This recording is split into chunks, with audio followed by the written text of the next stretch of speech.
ఆంధ్రప్రదేశ్ విషయానికొస్తే నేను ఒక పదం విన్నా విచిత్రంగా. కమరావతి అని. ఎందుకలా?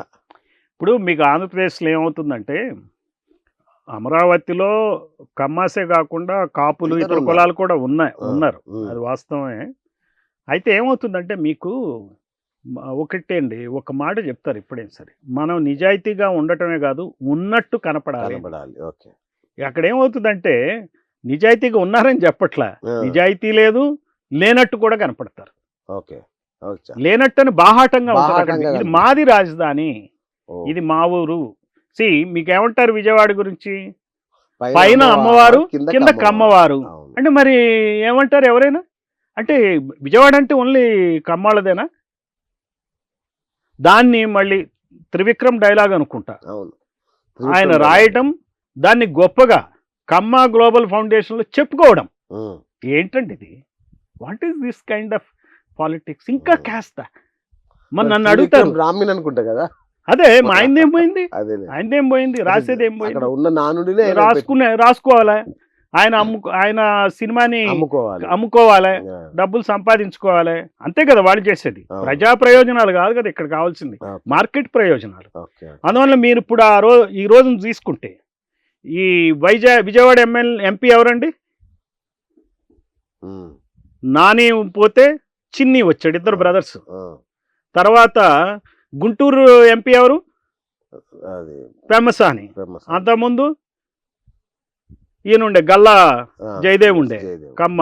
అవును. మరి నరసరావుపేటలో లావు కృష్ణదేవరాయలు కమ్మ. హ్మ్. అంటే మీకు మొత్తం ముగ్గురు ఉంటారండి. కమ్మలే ఉంటారా? హ్మ్. అంటే బీసీలు 25 ఎంపీలు ఉంటే, బీసీలు ఎంతమంది ఉండాలి ఎంపీలు? 12 మంది ఉండాలి. మరి ఉన్నారా 12 మంది? లేరే.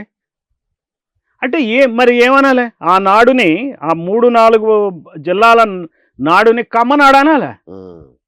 అనట్లే, అంటమే మంచిది. ఓకే. అంటే ఏమైతదంటే, కమ్మ కాని వాళ్ళన్నా కలుస్తారు. ఓకే. వేరే వాడినన్నా గెలిపించుకుంటారు. అటు ఓకే. ఎమ్మెల్యేలు గాని, ఇటు ఎంపీలు గాని. అప్పుడు గాని పరిస్థితులు మారవు. హ్మ్. అంటే ఈ లెక్కన జగన్ చాలా తపన పడ్డట్టున్నాడు. ఈ కమ్మోళ్ళకి ఈ రాజ్యం చెందకూడదు. అంటే అందుకే ఆహ్, దీన్ని విభజించి 3 ప్రాంతాల వైపు మళ్లిస్తే కమ్మల ఆధిపత్యం తగ్గించాలని విశ్వ ప్రయత్నం చేశాడాయన. మరి రెడ్డి గారు అదే చేస్తాడుగా. ఇది అచ్చా! ఆ! రెడ్డి, కమ్మల మధ్య ఉన్న యుద్ధాన్ని ఓకే. ప్రజల మధ్య యుద్ధం కింద మార్చారు. అభివృద్ధి, సంక్షేమం మధ్య యుద్ధం కింద మార్చారు. కాదు. ఆ! అభివృద్ధి, సంక్షేమం గాదు. ఓకే. సంక్షేమం ఎవరిదంటే రెడ్ల సంక్షేమం. ఓకే. అభివృద్ధి ఎవరిదంటే కమ్మల అభివృద్ధి. ఓకే. ఆ యుద్ధం జనాలకేంటంటే తెలిసేటప్పటికి అభివృద్ధా, సంక్షేమం అనే ఒక అవును. నేరేటివ్ తీసుకొచ్చారు. Okay. It is between commas and రెడ్డీస్. ఓకే. సో మరి ఆయన ఎట్లా భరిస్తాడు? ఇప్పుడు ఆయన రాజ్యంలో, రాయలసీమ రాజ్యంలో 63 మంది ఎమ్మెల్యేలు ఉంటారండి. హ్మ్.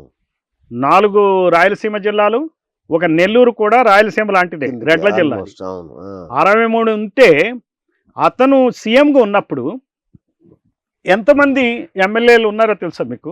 40 మంది ఎమ్మెల్యేలు ఉన్నారు. రెడ్లు 40 మంది. ఆ!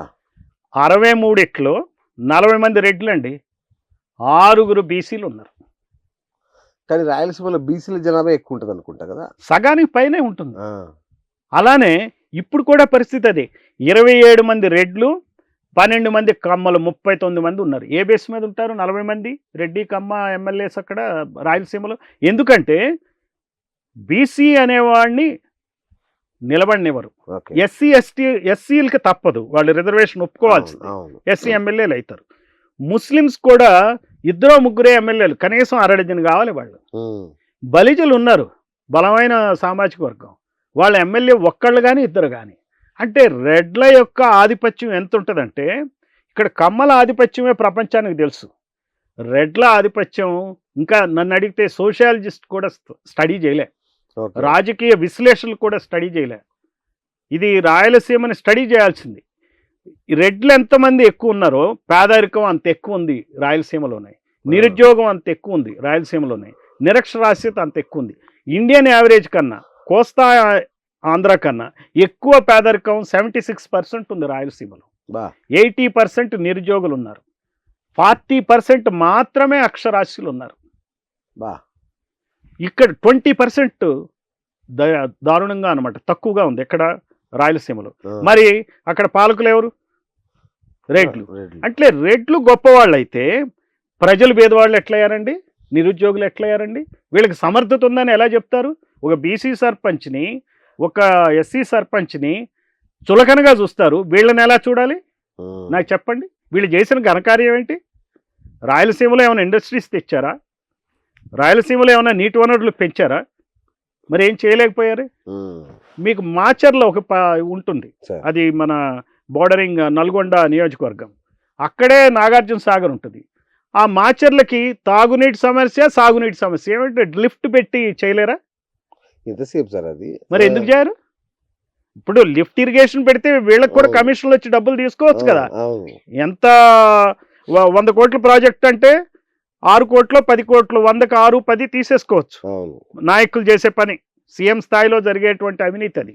మరి అది చేసుకునైనా చేయొచ్చు కదా. ఉమ్, వీళ్ళకి లక్ష్యాలే లేవు. రెడ్డి రాజులు అందరూ అక్కడ రాయలసీమలో ఆ ఏరియాలో మనకి చార్లెస్ మా చక్రవర్తి కనుక ఎలా అయితే పర్యటనకు వచ్చి వెళ్తారో వాళ్ళు ఆ టైంలో పర్యటనకు వస్తారు. అక్కడ ఉన్నటువంటి గ్రూప్ తగాదాలని చేస్తారు. ఉమ్, ఎవరిని కూడా బహుజనులను అణిచివేతకు గురి చేస్తారు. మళ్ళీ వచ్చి చుట్టుపక్కల ఉన్న నగరాల్లో వాళ్ళ సంసారాలు సాగిస్తుంటారు. ఇటు Okay. ఒకవైపు హైదరాబాద్, ఇంకోవైపు బెంగళూరు, ఇంకోవైపు చెన్నై.